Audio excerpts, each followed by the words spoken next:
Sa ulo ng ating mga nagbabagang balita.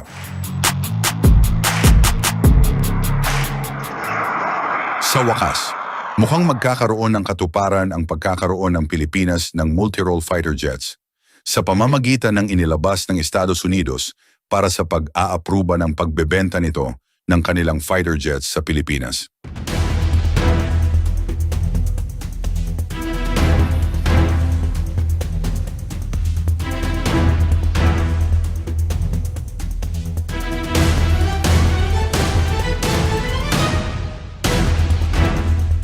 Ating alamin kung anong fighter jets ito at ilan ang pupwedeng makuha ng Pilipinas.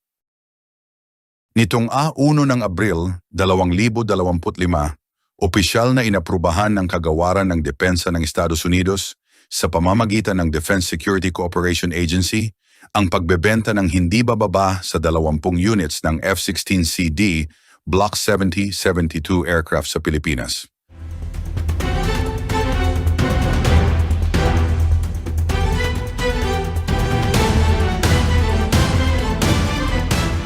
Isa itong makasaysayang hakbang para sa modernisasyon ng Philippine Air Force, PAF, kung saan ang halaga ay maaaring umabot sa 5 bilyon at 58 milyon dolyar. O sa halaga ng piso ito ay tinatayang mahigit 300 bilyong piso. Kasama sa package na ito ang iba't ibang advanced na kagamitan at armas. Kabilang dito ang 16 na single-seater na F-16C Block 70-72 jets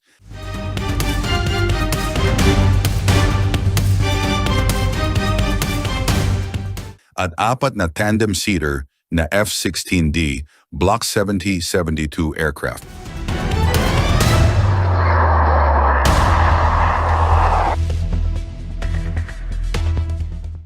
Upang bigyang lakas ang mga eroplanong ito, may kasama itong 24 na F110-GE129D o F100-PW229 na engines.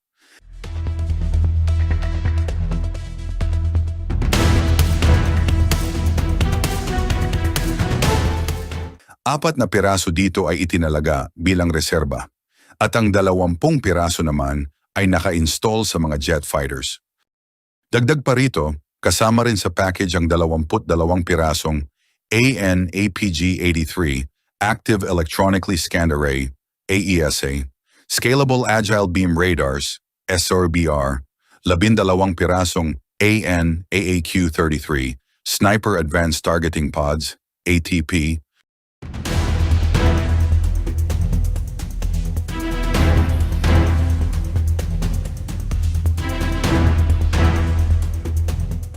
at iba't ibang uri ng munitions tulad ng 100 at 12 pirasong AIM-120C8, Advanced Medium Range Air-to-Air Missiles, AIMRAMS, at 40 pirasong AIM-9X Block 2 Sidewinder Missiles.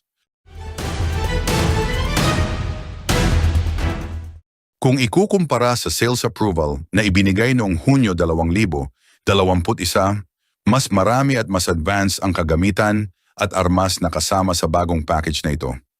Malaking tulong ito sa pagpapalakas ng air-to-air capability ng Philippine Air Force na magbibigay sa kanila ng kakayahang lumaban sa medium hanggang short-range air combat.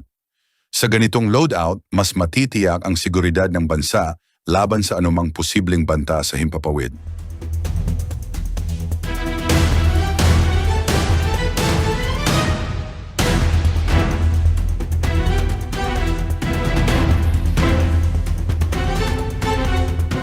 Gayunpaman, wala pang kasamang anti-ship munitions tulad ng Harpoon air-launched missile sa package na ito. Ayon sa ilang defense analysts, maaaring sumunod ang hiwalay na approval para sa ganitong klase ng armas. May haka-haka rin na posibleng magpursige ang gobyerno ng Pilipinas na makuha ang mas advanced na anti-ship system tulad ng Naval Strike Missile, ang parehong missile system na ginagamit sa Nemesis anti-ship system na itatalaga rin sa Pilipinas.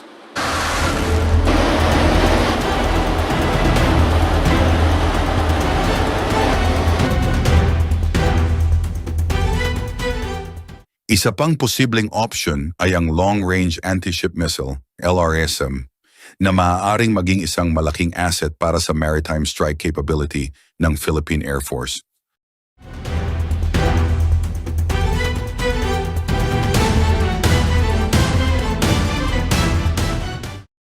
Bukod pa rito, isa pang mahalagang aspeto ng package na ito ay ang pagpapalakas ng kakayahan ng PIF sa Suppression of Enemy Air Defenses, CAD. Kasama sa deal ang AN/ALQ-254 V1 Viper Shield Electronic Warfare Suite para sa mga F-16 na nagpapahiwatig ng mas mataas na focus sa electronic combat.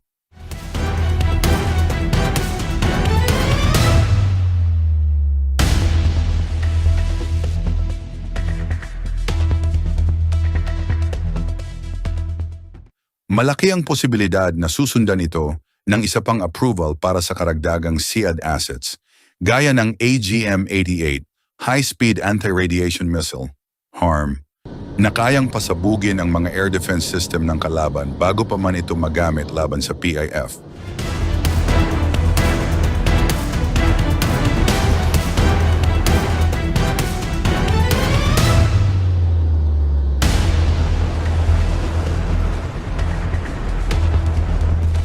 Ngunit kahit na napakalaki ng halagang mahigit 310 bilyong piso para sa deal na ito, kapansin-pansin na wala pang binanggit na Foreign Military Financing, FMF, sa approval. Ibig sabihin, magkakaroon pa ng hiwalay na negosasyon tungkol sa financing scheme. Inaasahan na makikipagkasundo ang kagawaran ng Pambansang Depensa, DND, upang matukoy ang pinakamainam na paraan ng pagpopondo. Ayon kay Defense Secretary Teodoro, isa sa mga pinag-iisipang option ay ang tinatawag na syndicated financing scheme. Sa kabila ng lahat ng ito, hindi pa rin ito nangangahulugan ng isang ganap na kasunduan.